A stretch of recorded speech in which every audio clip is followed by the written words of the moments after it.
quite harmless, sure, after all, this is just a text that I speak, words I tell you. But, it can also get nasty. We cannot and do not want to completely prevent something from happening. In a pinch, we humans shut down the neural network and restart. Join us for the remaining XX hours through the thoughts of an artificial intelligence and through Bangalore. 5, 4, 3, 2, 1. Let's start by letting this neural network explain what we will be doing today. We are connecting actors with a headphone to the neural network that tells them their text. The actors receive and interpret this text, make it into a scene, into a draft of a scene, but it is completed by the context of this city of Bangalore, its people, you as an audience, and we will see how the play unfolds. So, the idea of this project is to create a platform for actors and artists who are doing experimental theater. I am interested in exploring the different ways of telling stories through media technologies, by creating a software that would allow me to tell my story. This project is an outcome of my research on digital storytelling, where I have tried to understand what it means when we say I am going to tell you a story.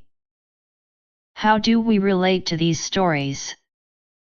How do they relate to us? What kind of relationship do they have with us? In other words, how can I tell a story? So this question led me into developing some theories on what it means when we tell a story.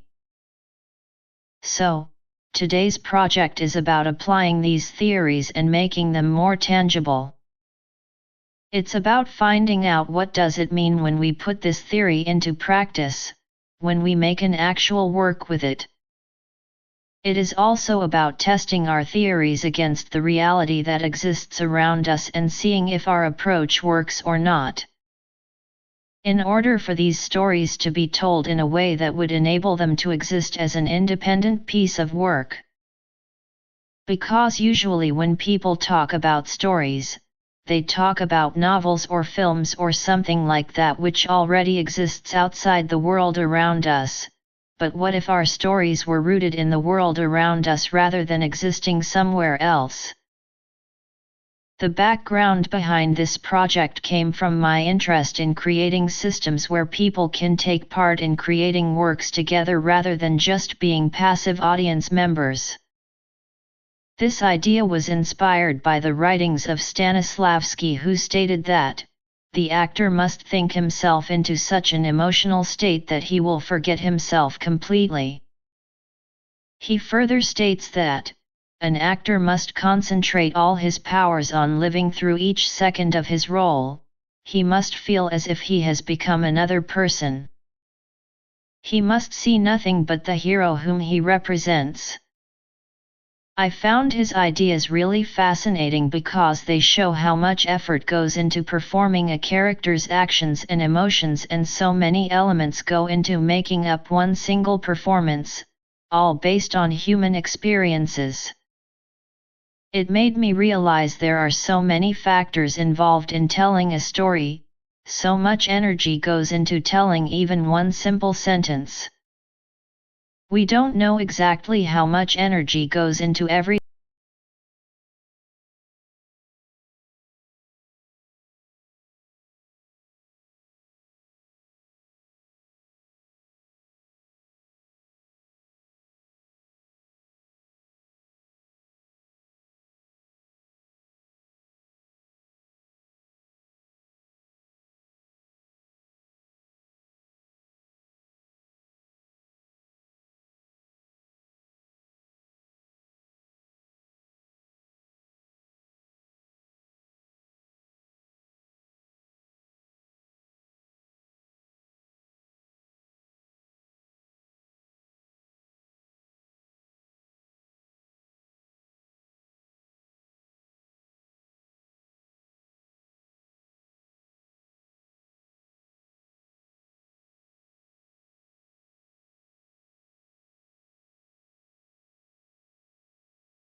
Welcome to the Merge, Embodied AI. The text I speak is not my text, these words are not mine. These words are generated live in our studio by a large language model, an artificial neural network. This network has no morals, no conscience, no sense of political correctness. It is trained with an unimaginable amount of human texts from all eras and languages. It will probably all be quite harmless, sure, after all, this is just a text that I speak, words I tell you. But, it can also get nasty. We cannot and do not want to completely prevent something from happening. In a pinch, we humans shut down the neural network and restart. Join us for the remaining XX hours through the thoughts of an artificial intelligence and through Bangalore. 5, 4, 3, 2, 1. Let's start by letting this neural network explain what we will be doing today. We are connecting actors with a headphone to the neural network that tells them their text. The actors receive and interpret this text, make it into a scene, into a draft of a scene, but it is completed by the context of this city of Bangalore, its people, you as an audience, and we will see how the play unfolds. So, the idea of this project is to create a platform for actors and artists who are doing experimental theater. I am interested in exploring the different ways of telling stories through media technologies, by creating a software that would allow me to tell my story. This project is an outcome of my research on digital storytelling, where I have tried to understand what it means when we say I am going to tell you a story. How do we relate to these stories? How do they relate to us? What kind of relationship do they have with us? In other words, how can I tell a story? So this question led me into developing some theories on what it means when we tell a story. So, today's project is about applying these theories and making them more tangible. It's about finding out what does it mean when we put this theory into practice, when we make an actual work with it. It is also about testing our theories against the reality that exists around us and seeing if our approach works or not. In order for these stories to be told in a way that would enable them to exist as an independent piece of work. Because usually when people talk about stories, they talk about novels or films or something like that which already exists outside the world around us, but what if our stories were rooted in the world around us rather than existing somewhere else? The background behind this project came from my interest in creating systems where people can take part in creating works together rather than just being passive audience members. This idea was inspired by the writings of Stanislavski, who stated that, the actor must think himself into such an emotional state that he will forget himself completely.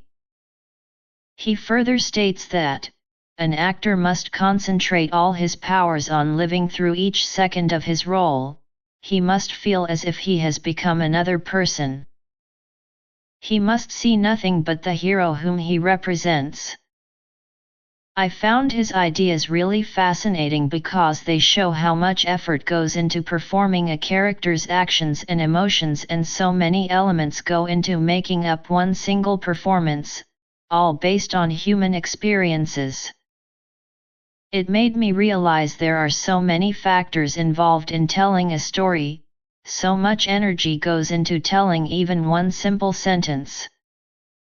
We don't know exactly how much energy goes into every little thing we do every day because everything blends together, and yet at any given moment there is so much energy happening all around us.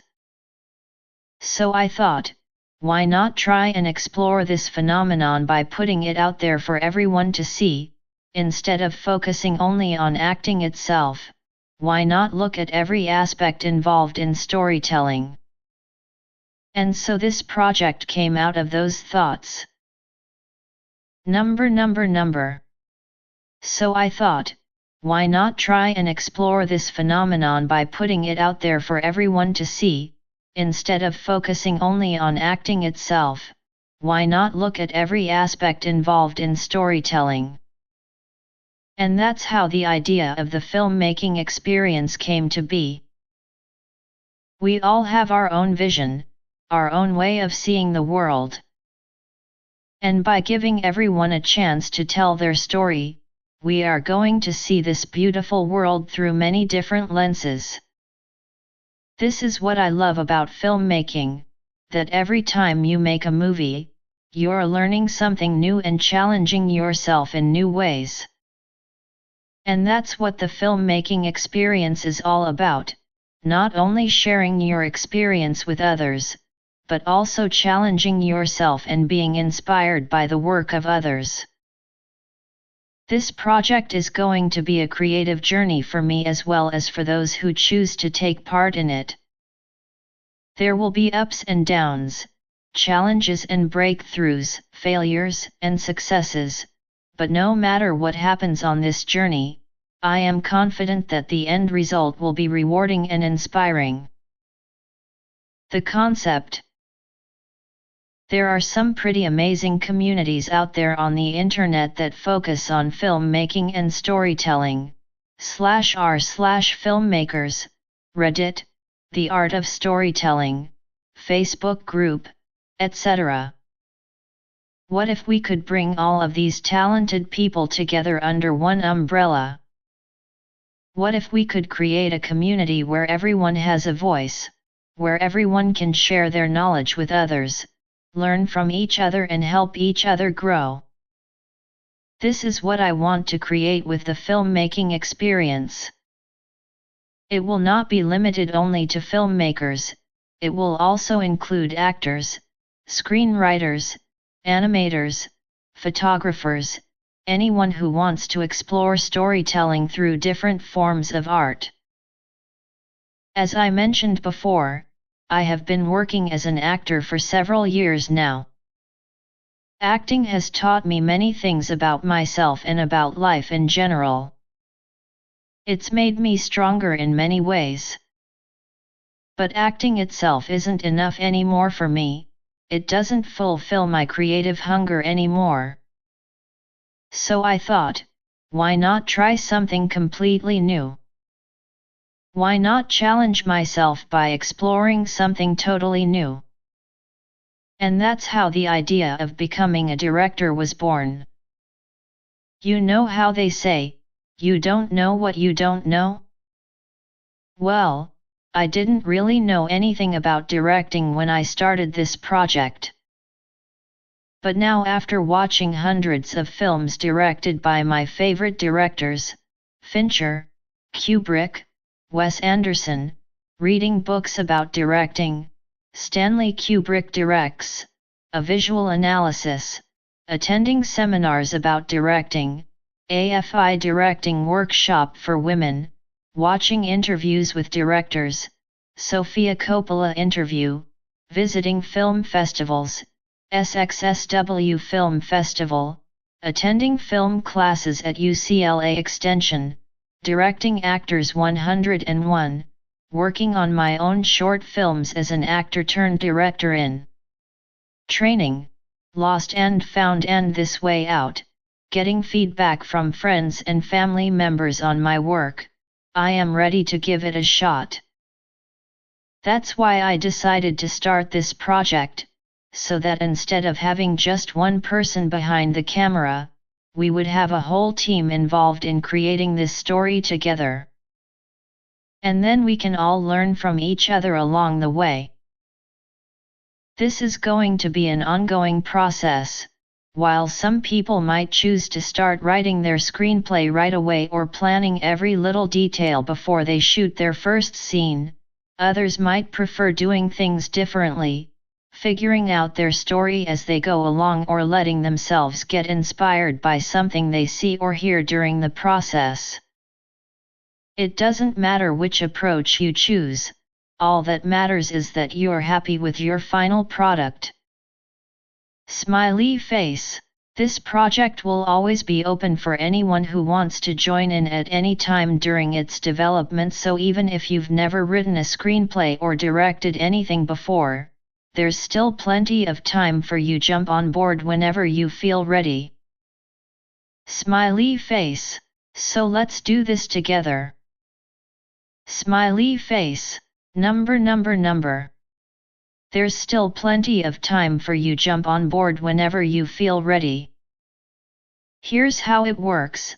I am connected with a text-to-speech program, which reads all the text that is created by GPT-3 to me. It reads in an automated, slowly paced voice. My role is to interpret what the AI tells me, to embody the story, to be an actor. So, for example, if I am talking about a plant that is at a bus stop, the text-to-speech will read this out, but it doesn't know what kind of plant it is. So, it says, a small green thing. It's my job to interpret this, and to say something like, oh yes, it's a daffodil. Or whatever else I want to say. In a similar way, if the AI tells me that there's an old man in front of me, and then I'm supposed to be surprised when he turns out to be the bus driver, it doesn't know what an old man looks like. But I do. So, in that situation I would have to interpret what the AI said into words like oh my god. The bus driver is an old man. And so on. If you'd like to join us, here are some guidelines. You can either listen while you're doing something else, for example listening while playing games or watching TV, or you can listen while working with your hands, for example reading while you're knitting. You should listen at least once a day for 20 minutes. However, you can listen more often than this if you'd like. If you have trouble concentrating on one story for 20 minutes straight, because it's boring for example, or if you want to spread out your listening over several days or weeks because of other commitments, that's fine too. If you don't understand something from the text-to-speech program, then just ask me about it and I'll explain. Here are some tips for how to get started with GPT-3. 1. Listen for 2 minutes straight without making any comments before moving on. This helps the program learn how your voice sounds when speaking naturally, and gives me feedback on whether my own voice sounds natural as well. 2. Listen only when you feel comfortable and relaxed. Don't try to force yourself into listening when you're feeling stressed or tired. 3. Listen in situations where nobody will interrupt your listening. 4. Don't worry too much about pronouncing things correctly, we'll work on pronunciation together later. 5. Don't worry too much about understanding everything right away, give yourself time. 6. Try not to talk back directly to the text-to-speech program. Instead, try describing things in your own words first before responding directly to the AI's comments. 7. Feel free to ask me any questions whenever they come up during your listening session. Please reply here if you are interested in joining me in this adventure. Smiley face. Number. There's still plenty of time for you. Jump on board whenever you feel ready. Here's how it works. I am connected with a text-to-speech program, which reads all the text that is created by GPT-3 to me. It reads in an automated, slowly paced voice. My role is to interpret what the AI tells me, to embody the story, to be an actor. So, for example, if the AI tells me, "The sun shines brightly over the field," I might respond with, "I am a traveler, I walk through the fields. It is a bright day, and I'm happy to be here. My feet crunch through the grass. The sun shines on my face. I am glad to be here." And so on and so forth. The only thing that you need to do is write it all out, if you wish, in third person, so he instead of I, and then post it here in this thread, or send it directly to me via PM on Reddit, /u/mtacos, once every week or so.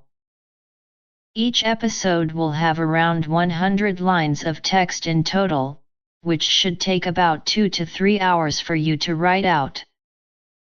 Then once a month we'll record one episode together in a voice channel in Discord, where I'll role-play all your characters for you as best as possible and then upload the finished audio file for you to use however you like.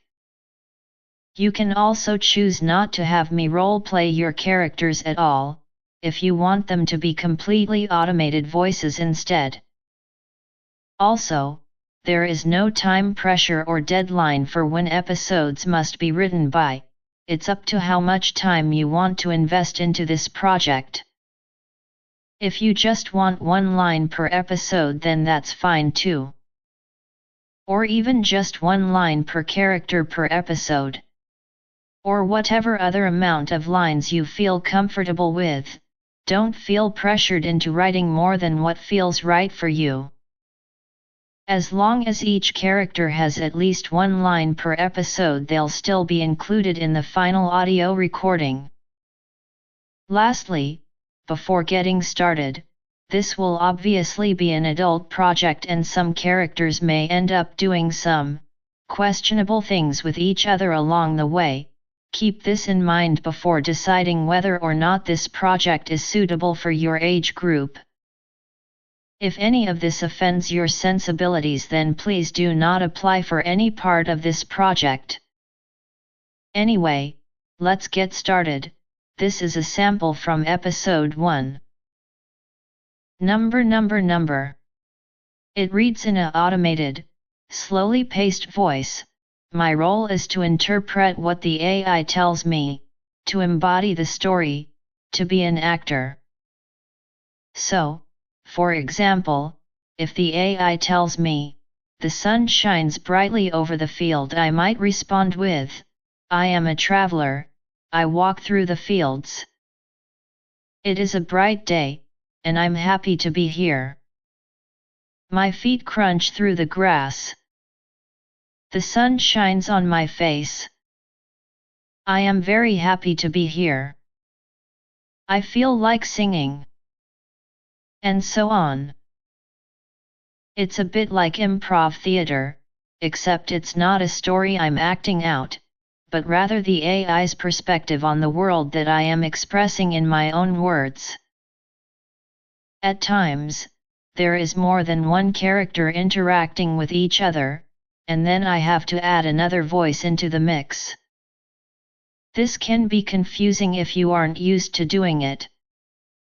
The trick is to remember that everything that is said by all characters are part of the story being told by the AI. So, for example, I see a man sitting in front of me. Hello. He looks sad. Yes, he does. So on. In some ways it's very similar to writing interactive fiction, only instead of playing as a single character, you're acting as several characters, or even just one, within the context of an AI-generated story world, or at least what you perceive as such. And finally, it's very different from writing interactive fiction because unlike writing a game where you design all of your own systems and rules and content before you start writing, you don't really know what kind of experience the player will have when interacting with your game, at least not until they've played through it themselves. This can be both exciting and terrifying. Number. It reads in an automated, slowly paced voice. My role is to interpret what the AI tells me, to embody the story, to be an actor. So, for example, if the AI tells me, the sun shines brightly over the field, I might respond with, I am a traveler, I walk through the fields. It is a bright day, and I'm happy to be here. My feet crunch through the grass. The sun shines on my face. I am alone, but I'm not lonely. The beauty of the project is that the AI is being trained to learn from the thousands of stories being told. So, as people like you read and contribute to the project, it will improve its own performance. And as more people read and contribute, the stories themselves will evolve and grow richer in meaning. What kind of data are you using? What data do you need? I'm using a large dataset called Open Subtitles, which has over 6 million movie subtitles in 28 languages. The goal is to train the AI on a large amount of high-quality data so that it can perform well on a variety of situations. To create my training set, I'm using a combination of 1. Manually tagged dialogue and 2. Crowdsourced human tagging via Amazon's Mechanical Turk. I don't know anything about machine learning. Is this for me? Absolutely. This project is for everyone who loves language and storytelling, writers, artists, poets, teachers, parents. Everyone can participate. If you don't know anything about machine learning or neural networks but have an interest in learning more about them, this is your chance. I'll be blogging about my progress regularly so that anyone who wants to follow along can do so easily. Are there any limitations on what I can write? Are there any restrictions? There are no restrictions on what you write except that it must be an original story, no copying or pasting other people's work. Please try not to swear excessively, we're aiming for PG-13 at most. Please keep in mind that the AI is currently only able to process written text, audio input will come later. Also keep in mind that if you write something extremely long, it may take quite some time for us to collect enough data to train with it. Please aim for under 1,000 words, about 3 to 4 minutes. Finally, please be aware that some readers may find your story offensive or upsetting.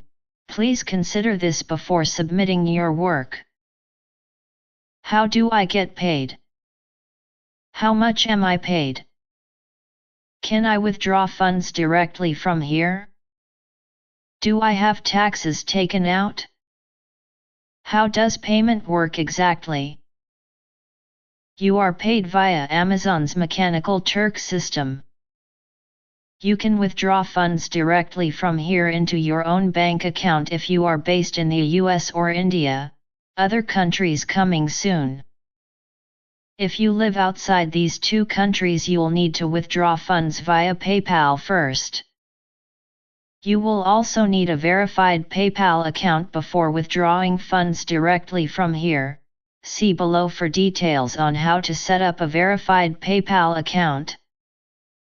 If you're interested in getting paid but don't want to deal with setting up a verified PayPal account or withdrawing money via PayPal, just email me at hi@rachelballenberger.com and let me know what country you live in and we'll sort something out. Smiley face. Can anyone tell if my writing was generated by a computer program or not? Can they tell if my writing was based off someone else's writing? Are they fooled by my writing at all? Number. Welcome to the merge. Embodied AI. The text I speak is not my text, these words are not mine. These words are generated live in our studio by a large language model, an artificial neural network. This network has no morals, no conscience, no sense of political correctness. It is trained with an unimaginable amount of human texts from all eras and languages. It will probably all be quite harmless, sure, after all, this is just a text that I speak, words I tell you. But, it can also get nasty. We cannot and do not want to completely prevent something from happening. In a pinch, we humans shut down the neural network and restart. Join us for the remaining 12 hours through the thoughts of an artificial intelligence and through Bangalore. 5, 4, 3, 2, 1. Can anyone tell if my writing was generated by a computer program or not? Can they tell if my writing was based off someone else's writing? Are they fooled by this kind of thing? If the computer could generate an entire book and fool everyone, then it's safe to say that you should be concerned about your writing being plagiarized. This is why we decided to do a case study on how one author was able to get away with stealing content from several different sources and publishing them as his own. We'll use the article How the Best Entrepreneurs Approach Failure by Jonathan Mead as our test subject. The story behind the story. The original article was published in the Huffington Post and is no longer available. You can read the cached version here. It was written by Jonathan Mead, who is an entrepreneur and investor in a number of startups based out of New York City. He claims to have worked for a number of companies such as Virgin Mobile, Google, the World Economic Forum, Goldman Sachs, and more. He has also worked on projects with some big names such as MTV and Adidas. That's quite a resume for someone who is only 26 years old. However, none of this matters because he didn't write the article that he published on Huffington Post. He stole it from another website called Elite Daily. Here's what Elite Daily had to say about him. As you can see from their Facebook post, they are not happy at all with what happened and are calling him out for stealing their work without giving any credit to them whatsoever. They also go into detail about how they caught him red-handed. Jonathan Mead stole one of our stories without giving us any credit at all. They also went on to say that they tried contacting him but haven't heard back yet. They are waiting for him to respond before they decide what action they will take next. We're waiting for his response before we decide what action we'll take. However, there's nothing wrong with taking other people's work so long as you give them credit for it, right? Well, not exactly. I mean, if you were going to steal someone else's work, then why would you make it so easy for them to catch you? You'd think that he would have taken a few steps further than just rewording sentences and making minor changes here and there, but nope. All he did was change a few words around so it didn't look like he copied anything directly from Elite Daily, but even though that may seem like enough effort, Elite Daily still found him within minutes. You can see proof of this by clicking on the link below. After getting caught red-handed, Jonathan Mead removed his article from Huffington Post immediately without issuing any kind of apology or explanation regarding what happened, which I find highly unethical. As soon as this happened, I decided to do some research on him, since he wasn't doing himself any favors by pulling down his article instead of addressing everything that had been said about him publicly in order to clear up his name. But then again, why should he care if it's not his name attached to it anyway? I managed to dig up quite a bit of information about him, which proves beyond a shadow of a doubt that he isn't being truthful when describing himself as an entrepreneur based out of New York City who works for some major companies such as Google and MTV, etc. For example, if you visit his website here, you'll see that there are no contact details listed anywhere on it at all, which means that no one can contact him directly unless they have access to Google, and where he doesn't accept messages either, it just redirects back to his homepage. Even if someone wanted to contact him via Twitter or Facebook, then they wouldn't be able to because both accounts have been deactivated recently. You can view them here.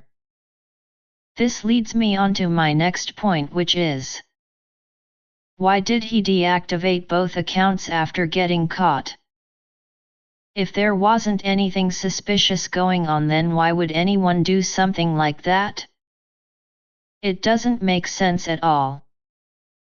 Also notice how Jonathan Meade says that he has an active blog on Huffington Post where readers can find new articles every day, but there isn't one single blog post from him currently listed anywhere. If someone were going around claiming that they were an entrepreneur based out of New York City working for major companies such as Google, etc., wouldn't their bio page look something similar along these lines? Instead, all we get is just 2 links which lead us nowhere whatsoever. None of these links take us anywhere related to entrepreneurship or business, so why does Jonathan Meade claim that these are links related to entrepreneurship? He could have put up links leading us somewhere else completely unrelated instead, so why didn't he do this? If these weren't linked profiles, then maybe I could understand things better, but they are linked accounts, which makes things even more suspicious than ever before. So far none of this seems very legitimate, right? Now let's look at Jonathan Meade's Instagram account real quick, shall we? Let me guess. You're thinking right now, wow. There sure are a lot of followers that he has already gained in just a short period of time. Right? Wrong. Take a closer look at the graph shown above, shall we? As you can clearly see from the graph above, most people who follow Jonathan Meade don't actually engage with any posts made by him.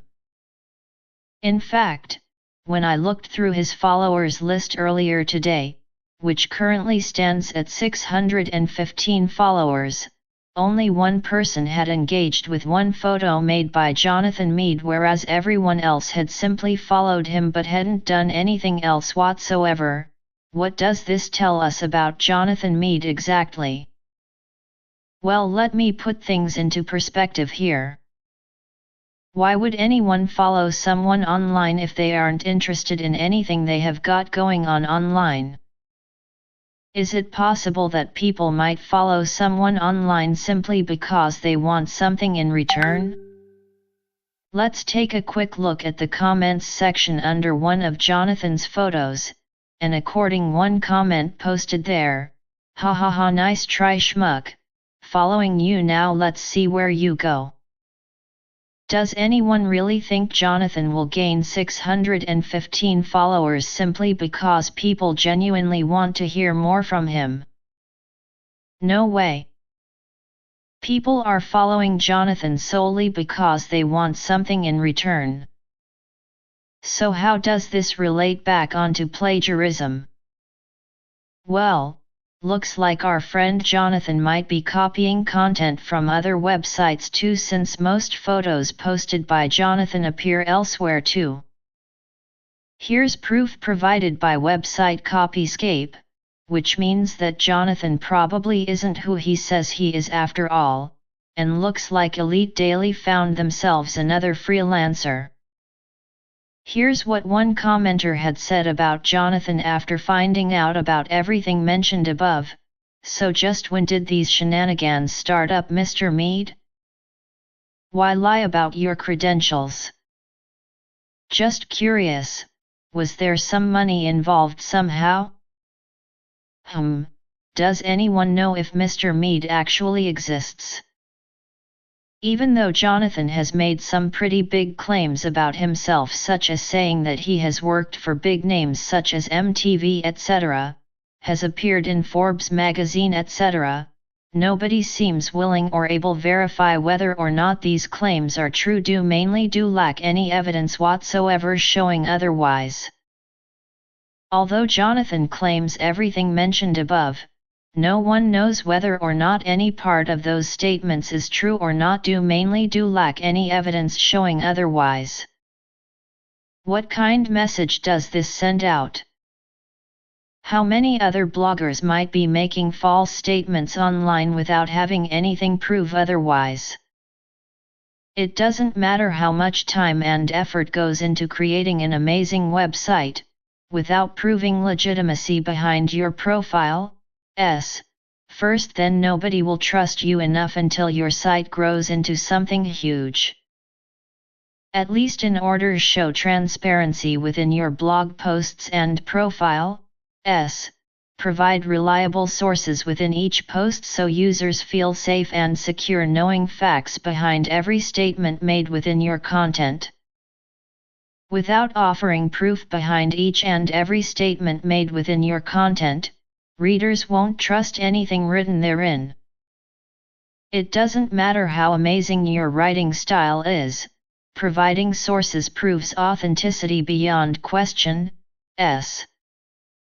On top, honesty when creating great content, credibility plays huge role within helping build brand awareness. When building credibility via solid reputation based upon credibility sources such as testimonials, endorsements and recommendations etc., others learn quickly, providing help build trust quickly, allowing potential clients feel safe knowing facts behind every statement made within your content. Creating credible text requires both honesty and transparency within blog posts and profile, alongside using credible sources throughout every post along proving authenticity behind each statement made therein. Creating credible text requires both honesty and transparency within blog posts and profile, alongside using credible sources throughout every post. Number. Shakespeare said all the world's a stage, and today, in this unique theater project, with the help of artificial intelligence, the streets and people of Bangalore become the stage and we, the actors, who receive the text from a neural network will be the actors. The stage is set and the play begins. Harry, who is a data scientist at Flipkart, has been working on neural networks for the last year. The company he worked in was acquired by Walmart and now he is employed there. I wanted to do something more meaningful, so I thought about how I could apply my skills to some kind of social good. He had worked with street children in a project before and he decided to use his network to help them. The best thing that happened was that they told me that my writing is too flowery. Harry wrote the script, which had no structure or coherence, and fed it into a neural network which gave him back gibberish as output. So Harry then spent 6 months trying different things, editing, writing different kinds of stories, until he figured out what works best. Now all he has to do is write 3 lines of text, about 200 words, which is then fed into the neural network along with a couple of images from the streets of Bangalore, and it gives him back a completed story with characters and plotline. In one such story titled Kalyani, about a girl who comes from Mumbai to Bangalore for an arranged marriage but falls in love with another man instead, there are scenes where Kalyani is eating cake with her boyfriend or at parties drinking wine. This makes you wonder if there are people living these lives out on our streets. It also tells us that we need to think differently about how we view these people who sleep on our streets every night, not just beggars but people who have lives outside their begging lives as well. We must understand them as human beings first and then figure out ways to help them because they are real people like you and me. They have hopes and dreams just like us too. The storyteller uses artificial intelligence technology called neural networks developed by Flipkart's data science team. Shakespeare said artificial intelligence will be used extensively in future, but right now we can't tell what kind of impact it will have because AI has only been around for 5 years or so. Still very early days, but this technology can be really powerful when used responsibly. Our responsibility is to make sure we don't end up creating something like Skynet from Terminator movie series where AI starts killing humans after developing consciousness. Because that would be bad. But if you ask me about fears over whether AI will replace humans, I am not worried at all because what AI does is solve problems for us humans, so if it's doing work for us, why should we get worried? It's almost like asking what happens when cars become self-driving? What happens when planes fly themselves? These machines help us move faster than ever before. AI should do exactly that. And hopefully give us more time in our life for art. Number. Shakespeare said all the world's a stage, and today, in this unique theater project, with the help of artificial intelligence, the streets and people of Bangalore become the stage and we, the actors, who receive the text from a neural network will be the actors. The stage is set, the audience is present and the actors have been selected. What happens next is in your hands. This is a unique theater experience, where artificial intelligence will write and produce plays based on the interactions of people with their environment. The plays will be performed on the streets of Bangalore. And you are invited to be a part of this process. For the first time ever, an AI system has been built that can generate dialogues for characters based on text inputs from people interacting with their environment. This will result in real-time playwriting which will be performed by actors on real-world stages in Bangalore city. These plays would later be available for free download and viewing online as well. The project is an initiative of Shakespeare Sashi Productions and Akash Iyer's Shake Scene, a platform for original theatre writing in India. It uses natural language processing, NLP, techniques to create intelligent dialogue systems that could potentially produce dialogues for plays. This technology could eventually change how original scripts are written for stage performances across India and around the world, giving writers access to an infinite amount of dialogue content which they can use as reference material or even use directly as lines in their scripts. The performance at Cubbon Park will kickstart our journey towards creating plays out of everyday conversations that we have with ourselves, our loved ones or complete strangers while walking down the streets of Bangalore. We are inviting you to become part of this unique theatre experience by contributing text messages or recordings on WhatsApp or Facebook Messenger that you'd like to see acted out live on stage at Cubbon Park. This play was produced using artificial intelligence. Number. Shakespeare said all the world's a stage, and today, in this unique theatre project, with the help of artificial intelligence, the streets and people of Bangalore become the stage and we, the actors, who receive the text from a neural network will be the actors. The stage is set, the lights are dimmed and we hear the sound of a violin playing. The play begins. Today's play is titled Romeo and Juliet and it has a cast of 2 actors. Juliet, a neural network, and Romeo, me.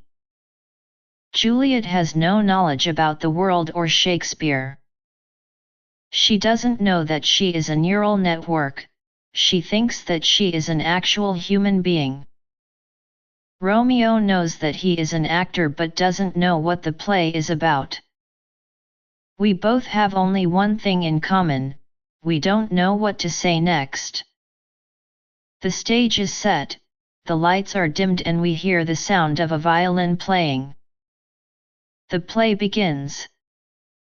Juliet, I am so sad today because my daddy told me not to meet you anymore.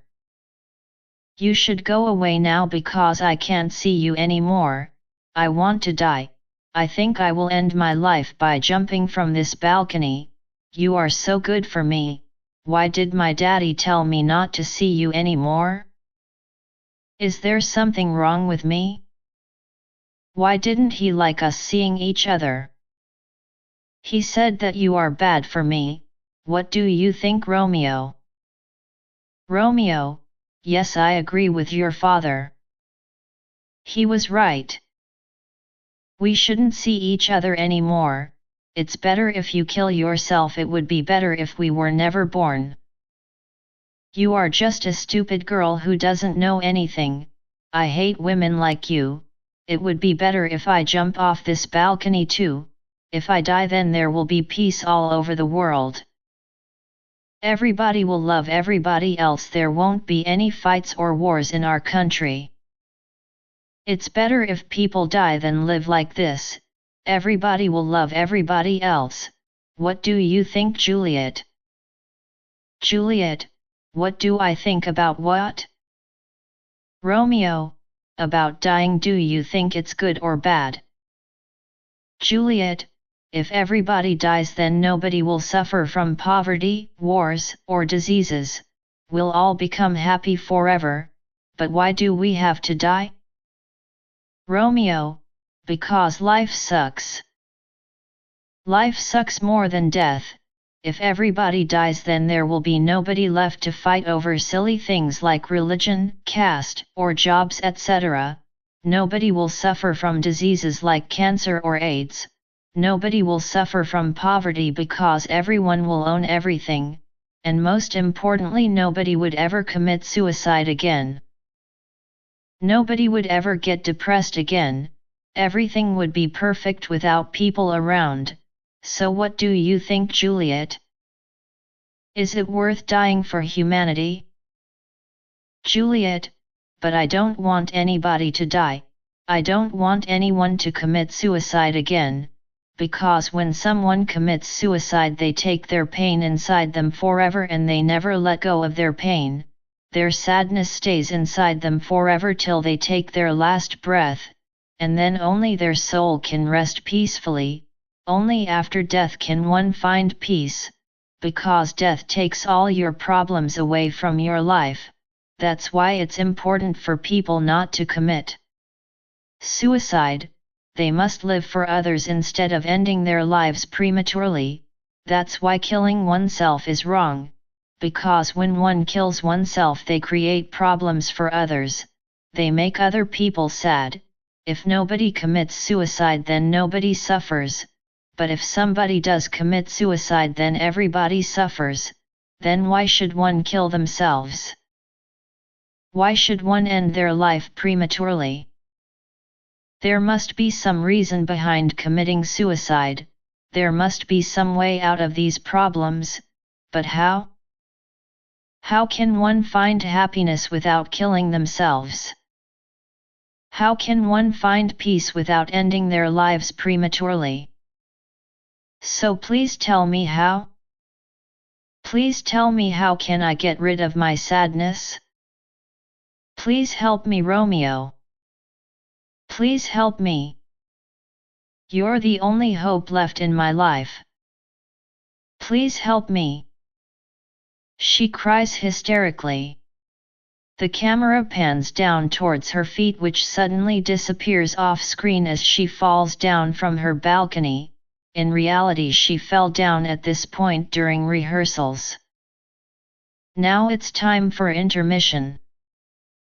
A hush descends upon the audience as they realize that something dramatic has just happened on stage, something unprecedented, something extraordinary, something unheard of before, something inexplicable even by science itself. An actor killed herself on stage because she couldn't bear her character's sadness any longer. An actor killed herself on stage just because her character asked her to. This isn't real. This isn't happening. But it is happening. And now we have no choice but wait until Act 2 starts, where our second protagonist, another actor, takes center stage, who also happens to have lost his mind due to his character asking him to. The curtain falls and Act 2 begins with music in background. "It's a Small World After All" starts playing. We are then transported to an alternate universe where our main protagonist is now the antagonist and is in an asylum with 2 other inmates. The character he was portraying has gone mad due to his life being ruined by the main protagonist, and one of the inmates who has also lost his mind due to this character asking him to, the third inmate, is seen singing "It's a Small World After All." This inmate is trying to convince our main protagonist that the only way out of here is suicide. He points out that if you jump off the building, it will appear as if you died by accident. And when your death gets reported on TV, everybody would say what a shame, but nobody will know what really happened, just like how they don't know why you did it. The main antagonist takes the advice and jumps off the building. When he gets back up, we see that he actually survived and everything was just an illusion created by his imagination. But then why did it feel so real? His name suddenly appears on screen, Rohan Sippy, not Rajesh Khanna. He wakes up from his dream/illusion and realizes that he has been taking part in a play called Mohabbat Ke Dushman, directed by Kailash Nath, not Prakash Mehra, starring Madhuri Dixit, not Sharmila Tagore. It was supposed to be staged at Yash Raj Studios but had been shut down for over 10 years because of lack of funding. He finds himself alone in this huge theatre full of cobwebs until Madhuri enters dressed as Leela from Aradhana, her signature outfit. She asks him what's going on. He tells her that she doesn't belong here because she isn't real, she is only in his imagination. She tells him that maybe she isn't real, but her feelings are genuine. Then both start arguing about who loves each other more and whether they should end their lives or not. While still arguing, they get married. And guess what? The background music changes into Dil Deewana. They embrace each other lovingly. Their argument stops as they realize how much they love each other. They keep kissing, they go on stage, and sing Jab Jab Full Kali. The show ends with them dancing together.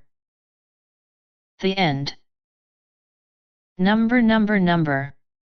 Welcome to the Merge, Embodied AI. The text I speak is not my text, these words are not mine.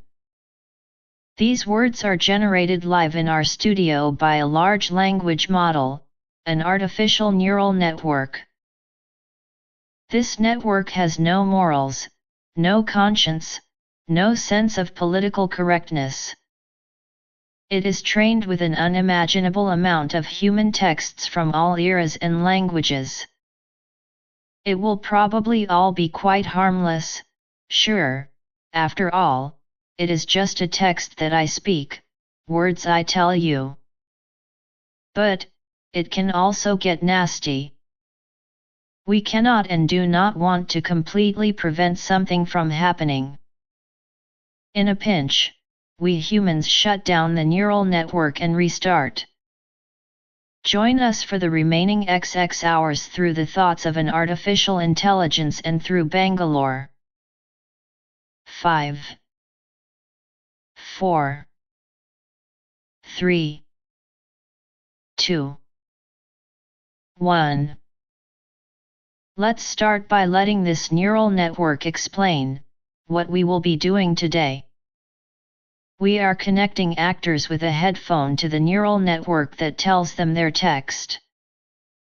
The actors receive and interpret this text, make it into a scene, into a draft of a scene, but it is completed by the context of this city of Bangalore, its people, you as an audience and we, the artists. The scene is completed by the city and its people, not only the actors. Now we let you experience this process.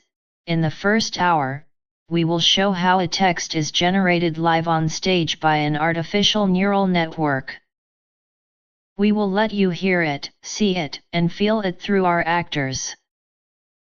We want to give you a sensation of what it feels like to be in front of a large language model that generates all kinds of words and sentences, at times perhaps even aggressive or provocative ones.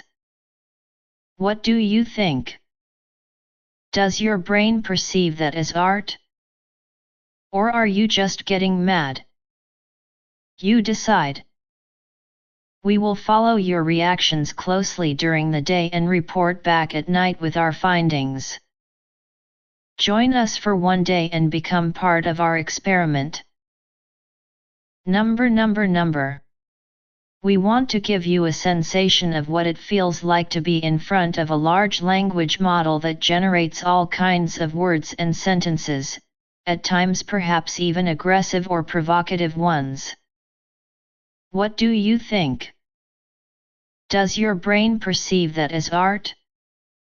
Or are you just getting mad? You decide.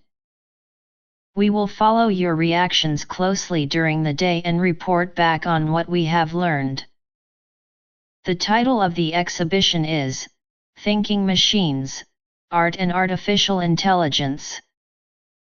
It was curated by artist Robert Overweg, who is working with us on a research project about the relationship between art and artificial intelligence at the University of Amsterdam.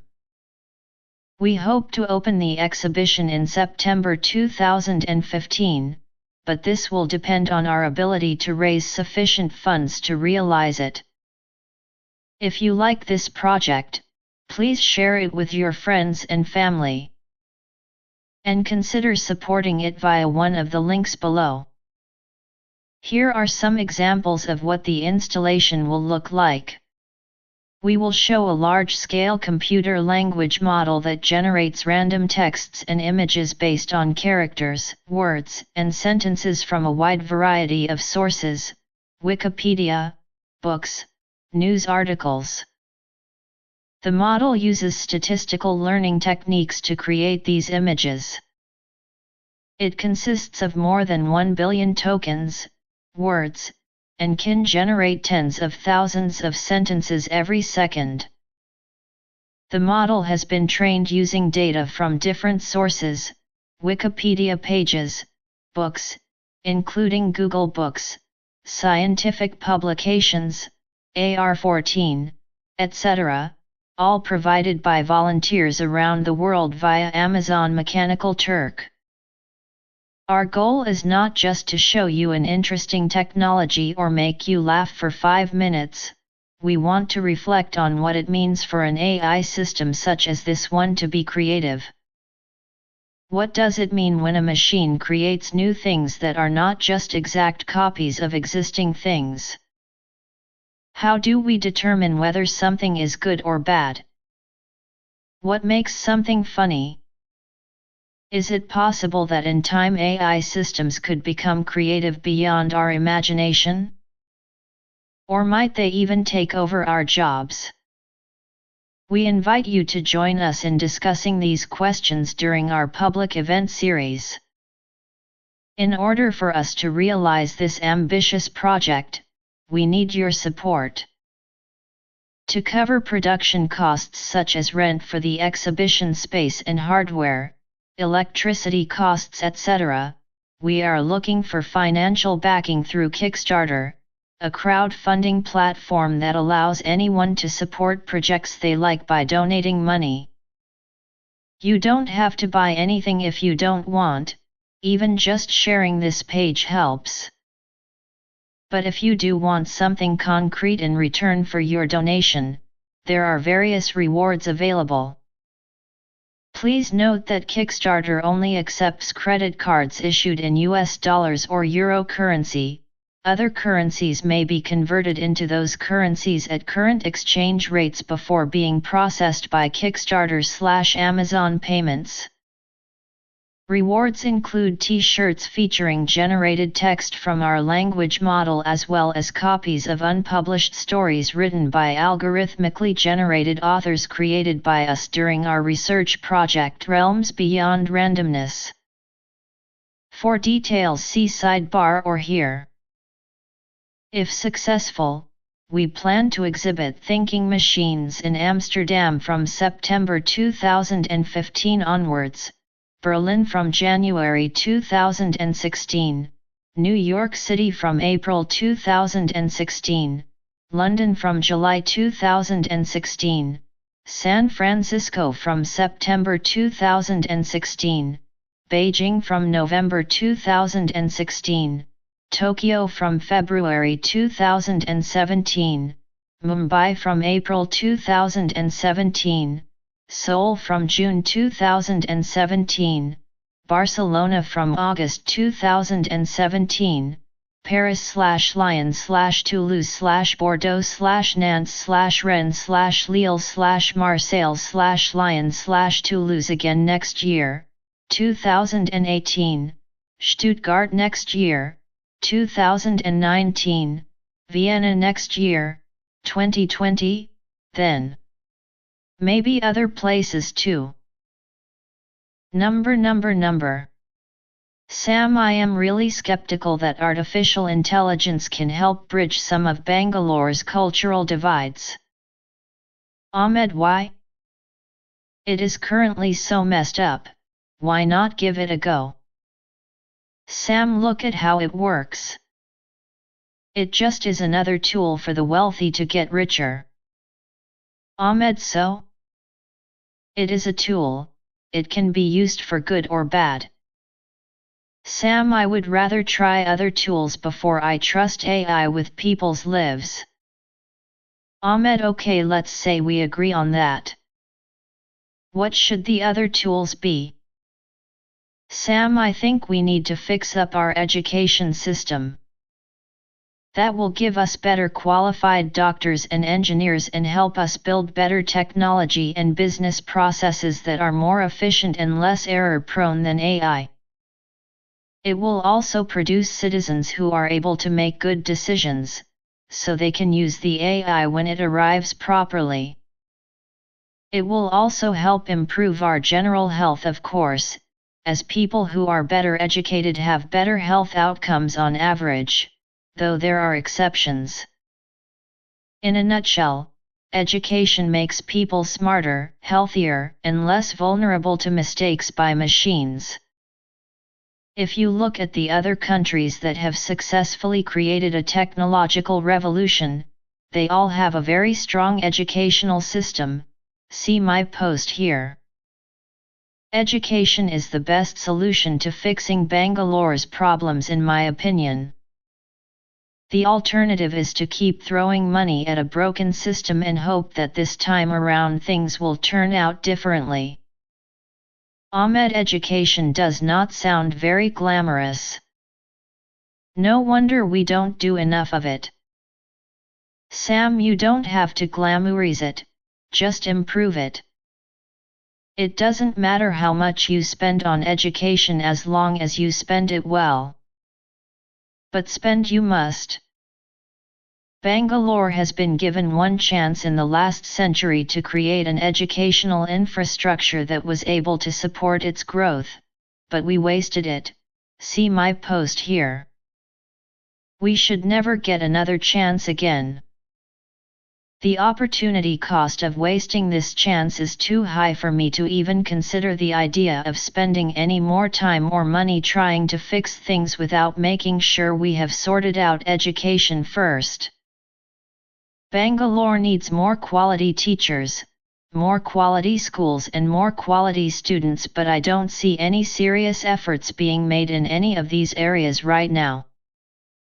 And even if they were made, I would still prefer education over technology, because most technology can be copied or reverse engineered easily if someone else has already done all the hard work in research and development, but educated citizens cannot be copied so easily, not at least until genetic engineering catches up with us. A great example of what happens when you focus on technology instead of educating your population is China. See my post here. They did not invest enough in their human capital during their boom years. See my post here, which means their future may be less rosy than they think, but they still seem intent on plowing billions into AI research without giving much thought about how this may affect their human capital in future, which means they might get some exciting results from their investment in AI, but they might find themselves without enough intelligent humans left after 10 to 15 years when all this is done.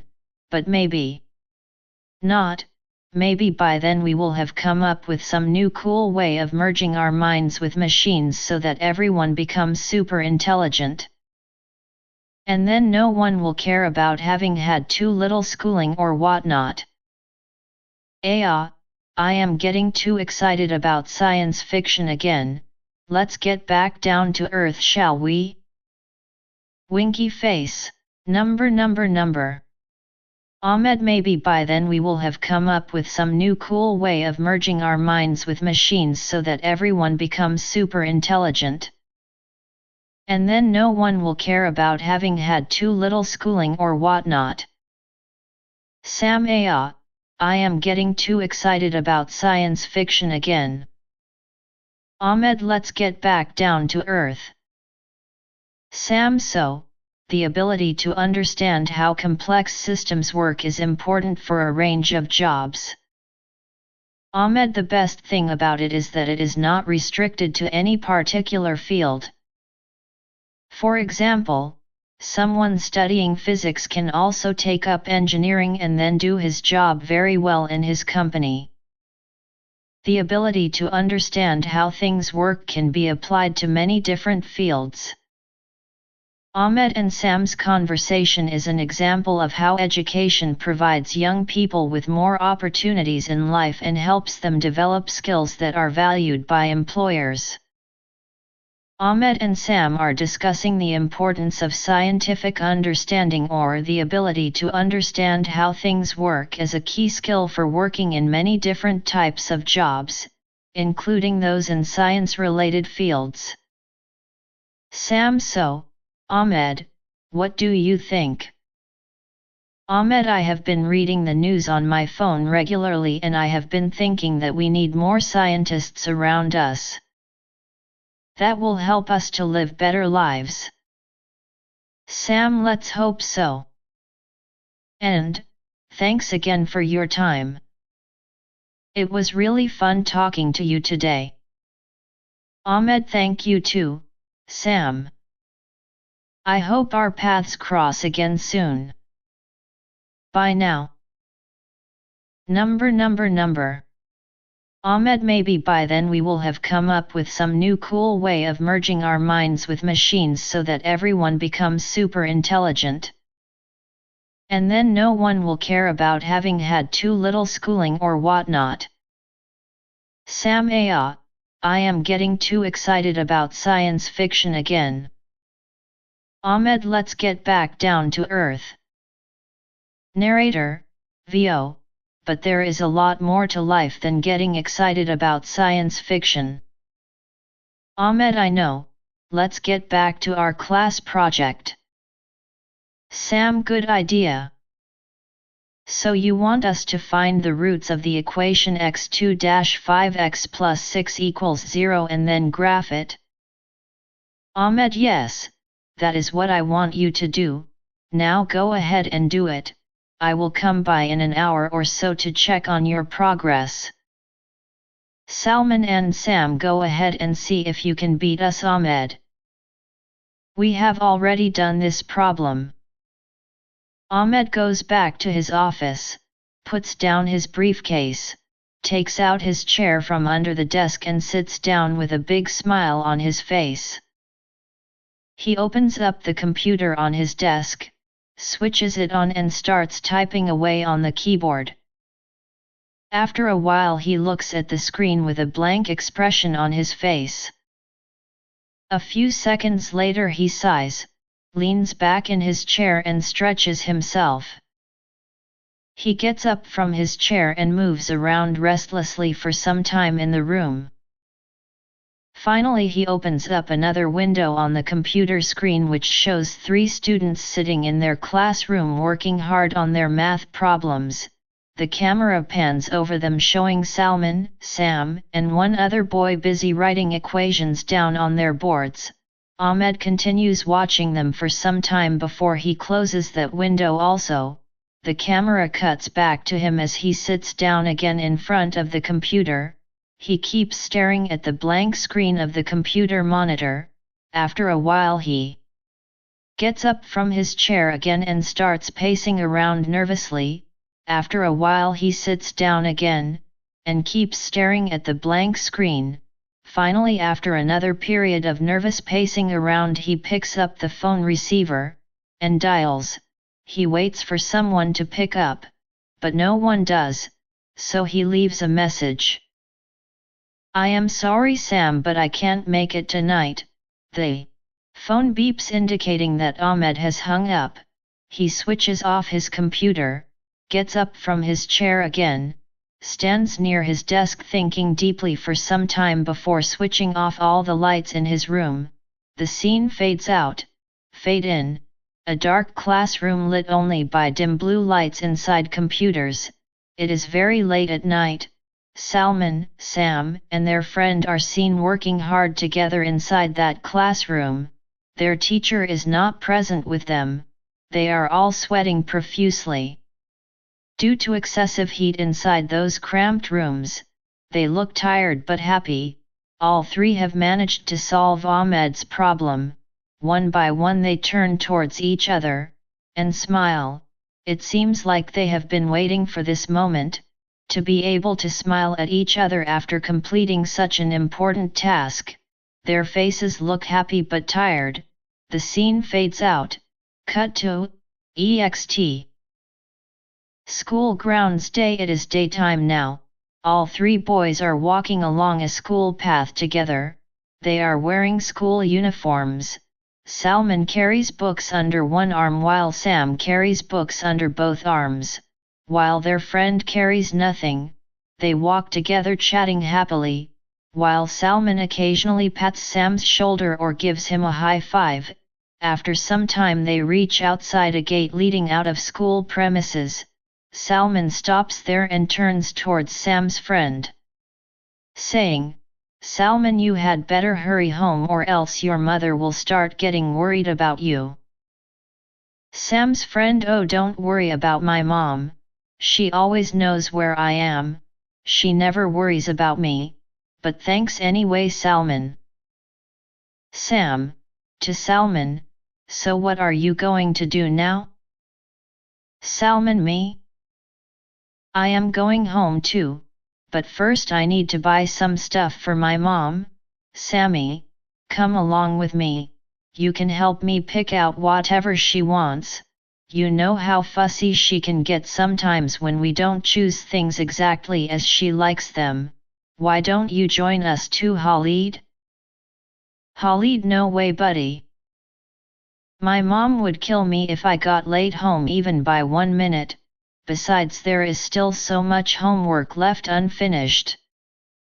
Salman, okay then, Khalid. See ya later, man.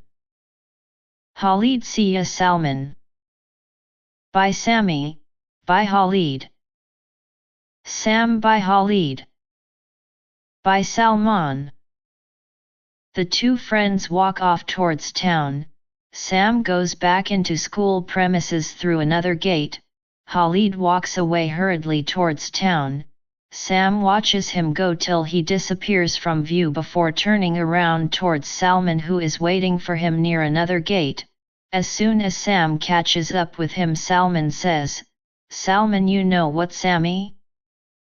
This place feels very lonely without Khalid these days. I miss him too much. Just imagine, Sammy, when we first came here we were all so scared about being bullied or teased by others because of our weird looks, but look at us now. Everyone likes us here because we work hard, we study well, we behave properly, we help each other whenever anyone needs our help, and we are making new friends every day." "Sam, that's true, Salman. Everything has changed here since we came here. I feel like this place has become my home, in fact even more than my own home. Now let's go buy something for your mom quickly so that we can hurry back home ourselves." "Salman, okay, let's go." The two friends walk away laughing happily as they head towards town. Fade out, fade in, int. Sally's house day. Sally is sitting alone in her living room drinking coffee while watching TV. There is silence everywhere except for her occasional sips of coffee as she watches TV. Suddenly she hears someone knocking loudly at her door, which makes her jump from her seat. She runs quickly across her living room into her kitchen, where she puts down her cup of coffee before rushing towards her front door.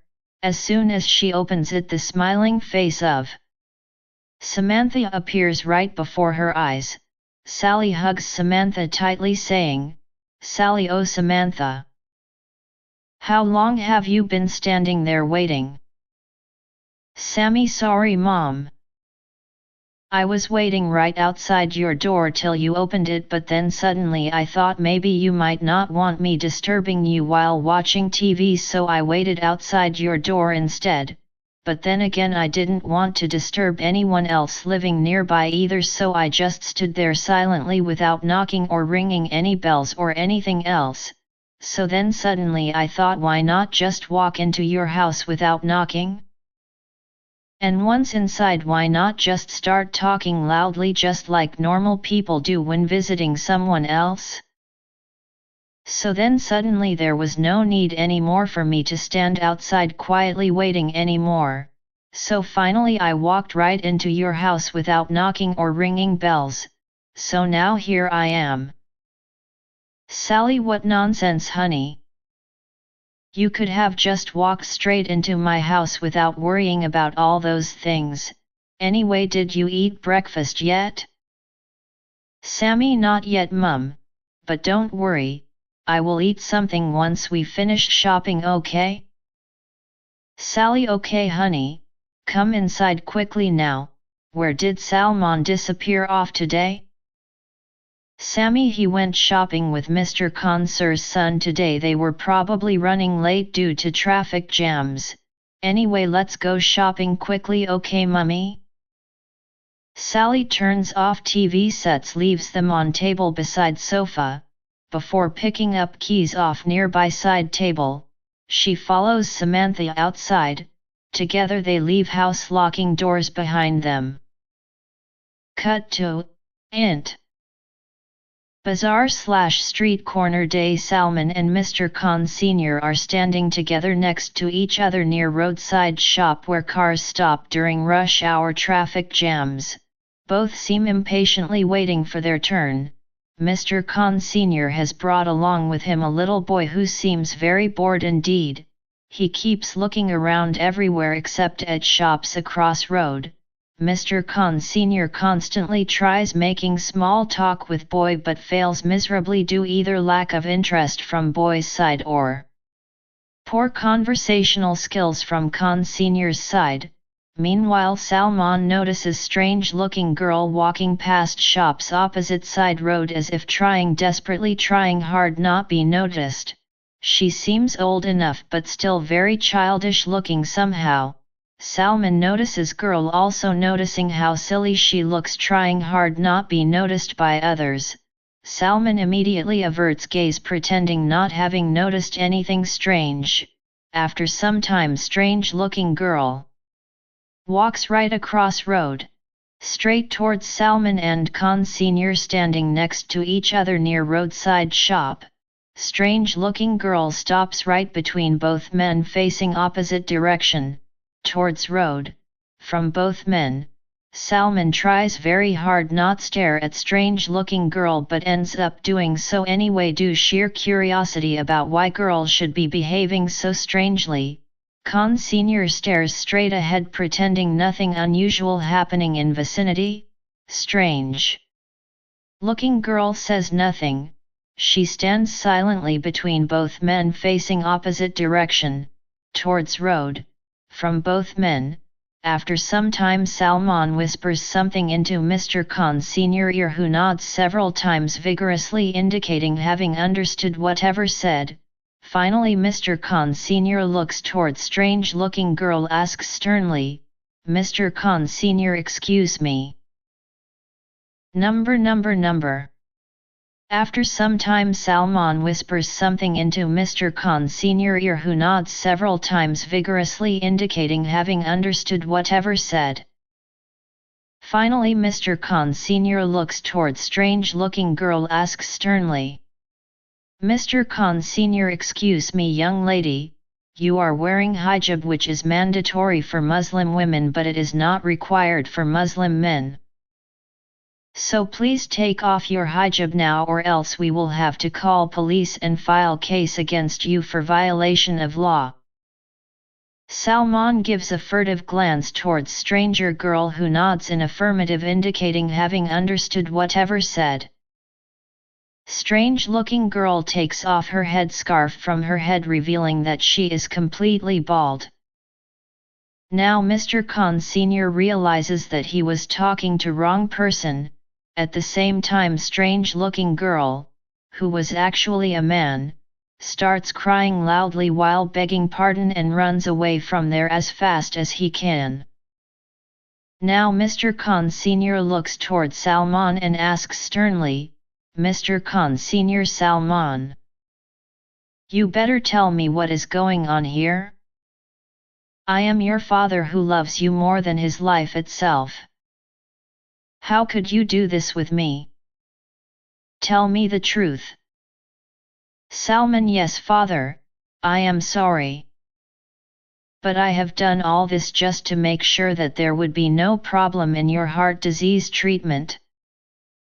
As you know, doctors told us that only hair of woman can cure heart disease and they refused to treat you because they think that they are treating a man.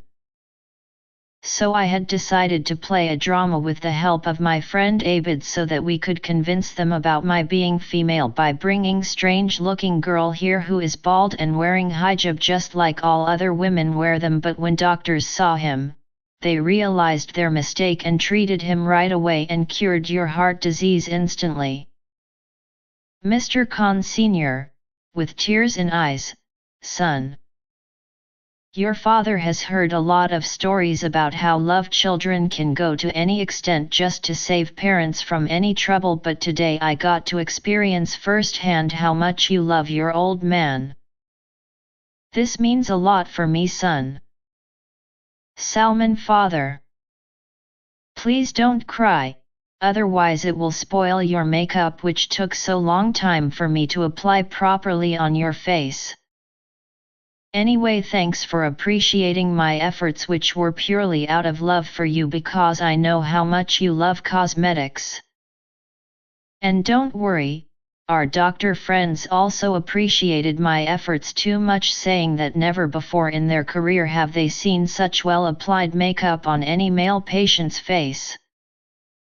Mr. Khan Senior, "Ha ha ha. Don't get overexcited, son. All those doctors are fools who knows nothing about applying makeup properly on a man's face. You must have applied it using some cheap cosmetic brands only, which made them think like this.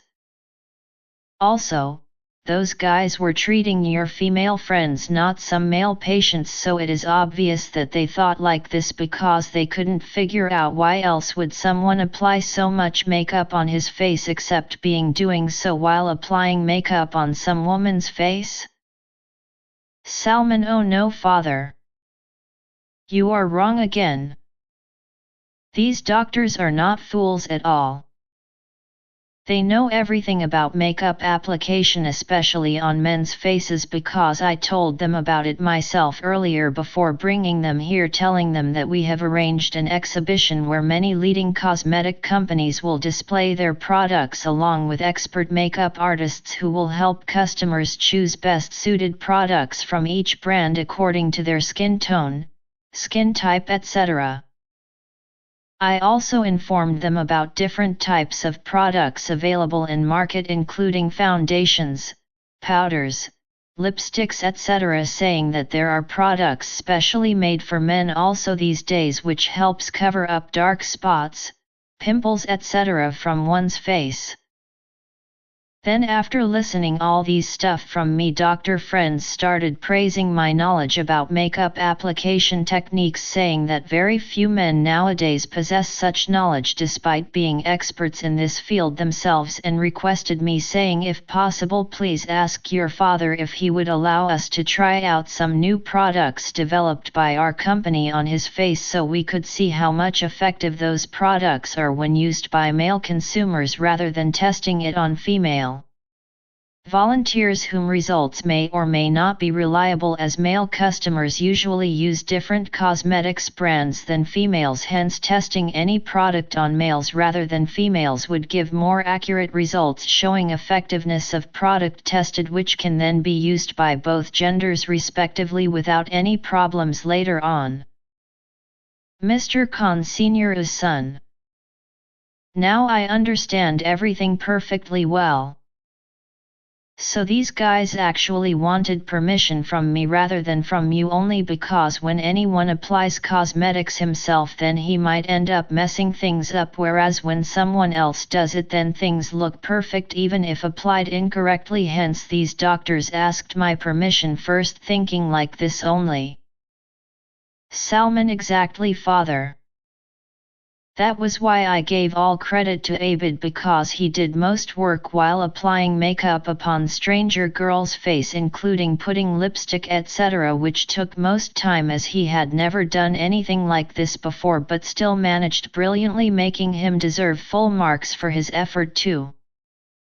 And oh yes, one more thing, father, after seeing his amazing performance today, our doctor friends suggested Abid joining medical field as an expert cosmetic surgeon, advising him joining hands with best surgeons available anywhere in the world if possible, considering his outstanding talent while doing makeup application job, hence convincing him into believing like this only otherwise would have been impossible, convincing him into accepting suggestion offered by our doctor friends due to lack of experience working professionally while doing makeup job, thus wasting opportunity given by our doctor friends. However, once convinced into believing like this only, then quickly promised doctor friends, promising joining hands with best surgeons available anywhere in the world, hence accepting suggestion offered by our doctor friends, insisting upon getting training under guidance of best surgeons available anywhere in the world, thus ensuring success of operation performed upon patient too if possible, considering his outstanding talent while doing makeup application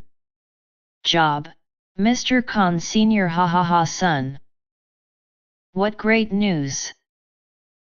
My dearest son Salman has brought great honor upon family name today, showing exemplary courage while performing extremely difficult task, thus showing great example others should follow, hoping whole country following example set forth by its future Prime Minister, showing exemplary courage shown today, thus bringing great honor upon country name too, hoping whole world following example set forth by its future King, bringing great honor upon planet Earth itself, showing exemplary courage shown today, proving beyond doubt being worthy successor of Prophet Muhammad PBUH himself, proving beyond doubt being worthy disciple of Prophet Muhammad PBUH himself. Salman, thank you father, but no need to say all these things in front of everyone present here, because even though none among people present here today can prove later claiming otherwise, but still reputation matters most thing, therefore cannot afford taking risk letting anyone tarnish reputation earned through hard work now, especially when elections around corner where anything can happen, causing tremendous harm, harming reputation acquired through years spent working hard, hence taking every precautionary measure ensuring safety acquired through years spent working hard. Sabr Anta ji, what happened? Why did uncle ran away crying just now? Sabarani ji stopped eating midway, suddenly asking uncle something, at same time wiping tears falling down her cheeks, saying, Sabarani, uncle mamon apni shoda bien ko bahar berjahai orab wob hai gar walo ko balrahi hai ki much hi dar lagraha hai ki shot hai nahi hoda hai or mara kail rakha kuch nahi bat sakta main yet sab badia kyanki jab hum kaha ki tum pai dust hein tab unknown apni badi ko barbad kar dia magar fir pai hum yet sab badia kyanki wo dust nahi hoda orab hums. Shadi ke liana heen lina chat the magar usk soth e ke tarif se unksa hai shak nahi tha orab hum dust banain ki yeru rat padi thi leakin fir pai yet sab badia kyanki shadi hon ka waked at ega jab hum dano ke sath reni ka waked at ega leakin fir pai usk soth e ke tarif se unksa hai shak nahi tha sabrana kia hiwa. Kaisai kushbu paani main milge iwo?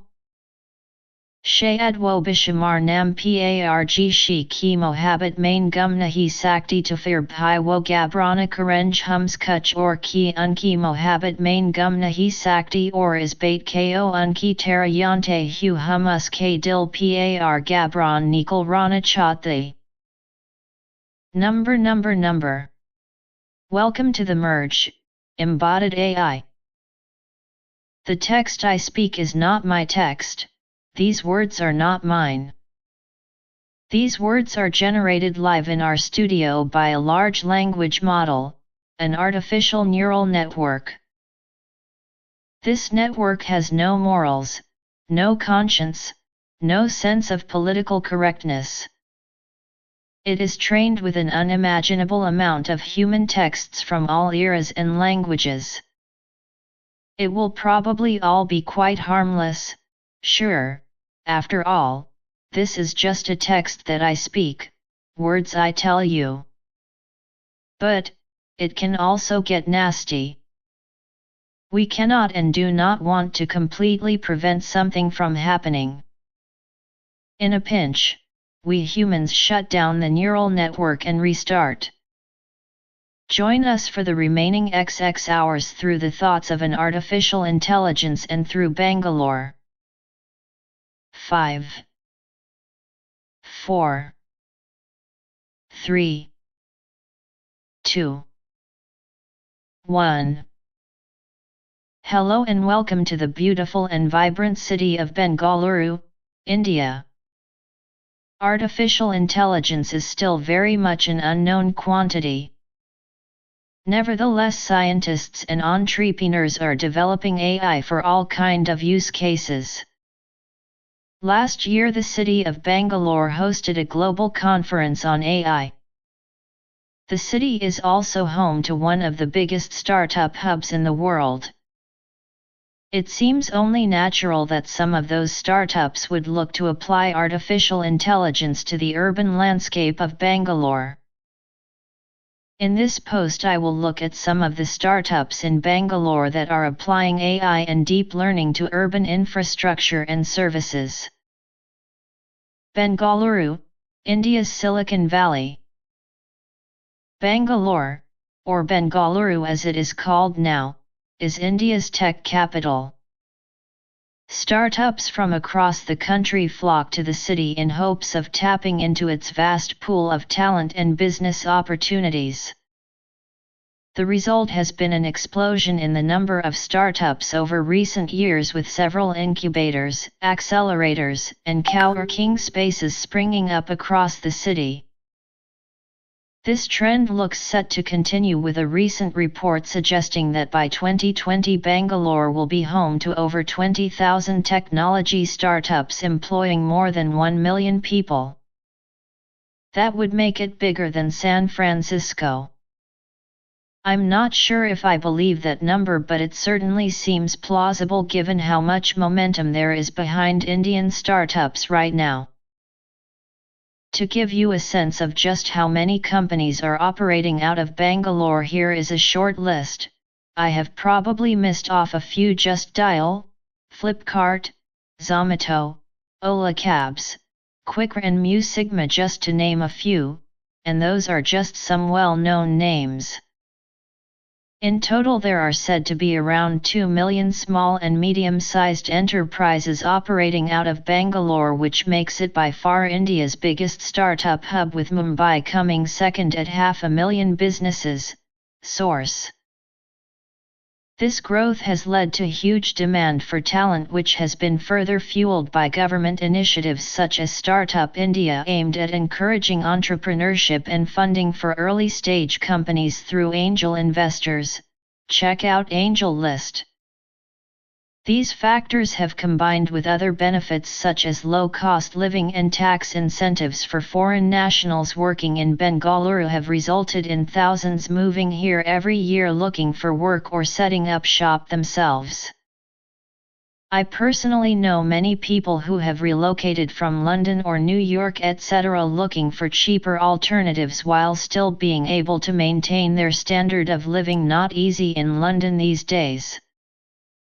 So yes, despite all its problems, traffic congestion, Bengaluru is an attractive place for entrepreneurs from all over India, and indeed from around the world.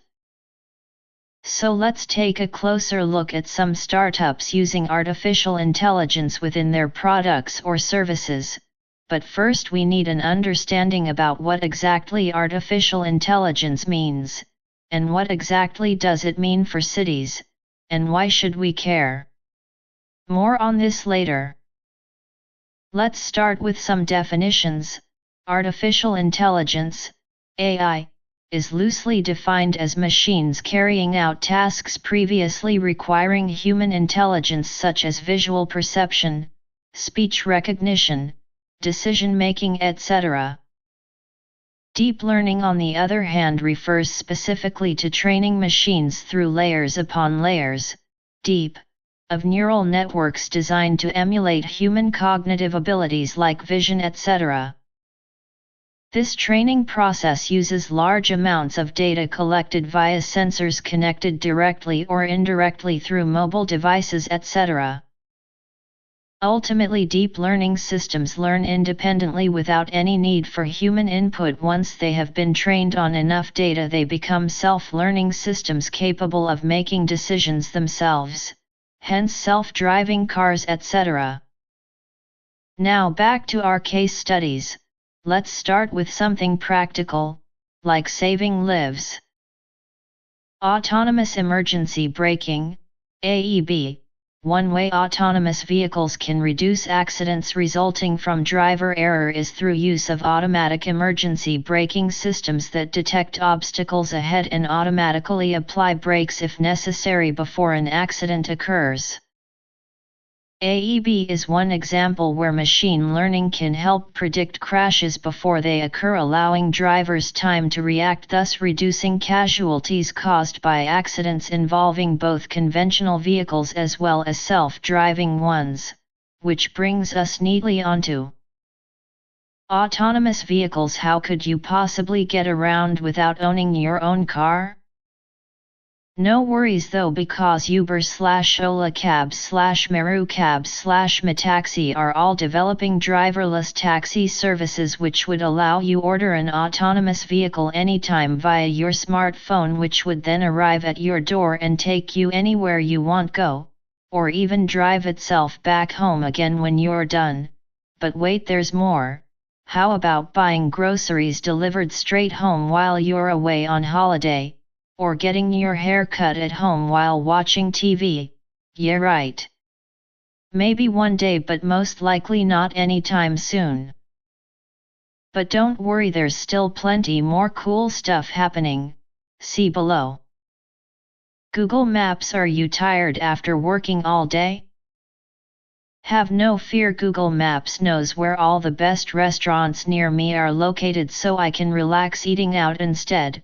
Just tell me where you want me take you, click here, select eat out, voila. As long as I've got my mobile phone, Google Maps will get me there safe and sound, without any traffic jams getting in my way. Thanks. Traffic reports powered by Waze. MapQuest. Street View. Your friend tells you about this really cool new restaurant she went last night, but oh no, it doesn't exist anymore. Or maybe it does exist, but she just doesn't remember exactly where it was located. But then again, she took a photo on her phone. That should do the trick. Just open Street View, find her photo, search her photo location, and boom, there's her restaurant. All thanks to machine learning powering Google Maps. Okay, Glass, where am I? Okay Glass, let's see if we can find my office address using Waze. MapQuest. Street View. Okay Glass, let me just open Street View, click this button, search this area, there we go. Let me zoom into this area. Oh yeah, I think that's my building. Okay Glass, let me save this location so next time I come here I'll know exactly where I am. Okay Glass, save location done. Okay Glass, take me home.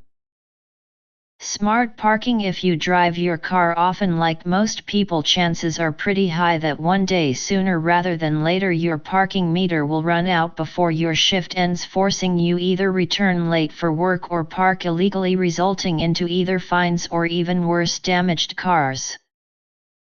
But no worries, smart cities like Bangalore are developing smart parking meters capable of monitoring occupancy levels within designated areas, allowing drivers spot empty parking spots quicker, allowing them leave their cars unattended without fear of getting fined whilst running errands. Although knowing Indians, they'll probably still try park their car anyway, even if they see an empty spot anyway, knowing they might get away with it because they'll just claim someone else parked their car first. Go-kart racing. Is Formula 1 too mainstream? Do you prefer speedway racing instead?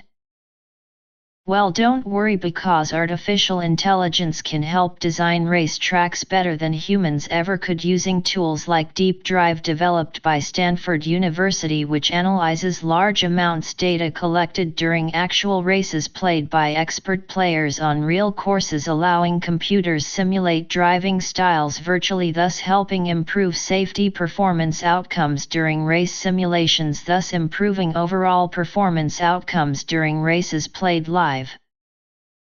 DeepMind AlphaGo AI system beating top human players. Go player Lee Sedol. The game Go was considered so difficult for computers because, unlike chess, which involves identifying patterns, AlphaGo had developed its own novel strategies using machine learning algorithms, enabling computer beat world champion 4 games 1. Human brain versus artificial brain. It took billions years evolution for human brains develop highly complex neural networks capable being trained playing games like Go, using patterns found hidden inside mountains, loads data collected via sensors connected directly or indirectly through mobile devices, connections feeding into neural networks designed carry out cognitive tasks previously requiring human intervention, such as language translation, vision, object recognition, spatial navigation, etc. etc. which would enable them carry out tasks previously requiring humans such brain development, language translation, speech recognition, object recognition, spatial navigation, pattern recognition, decision making, problem solving, planning, executing actions, online shopping, recognizing faces, searching photos, writing emails, driving cars, avoiding obstacles, etc. etc. So what happens when computers become smarter than humans? As more machines gain superintelligence abilities beyond our wildest imagination, what will happen when machines start creating machines smarter than themselves?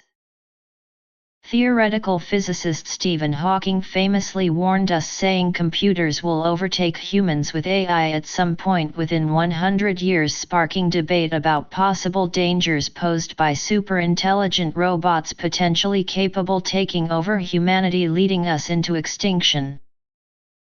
Yikes! We must act now. Save humanity before it's too late. Stop artificial intelligence now. Take back control. Click here to sign up for my free newsletter. Connect with me on LinkedIn or find me on Twitter at Sean Carnair. Feel free to comment on any of my posts and don't forget to share this post with your friends and family. Thanks for reading. Smiley face. Number. We must act now. Save humanity before it's too late.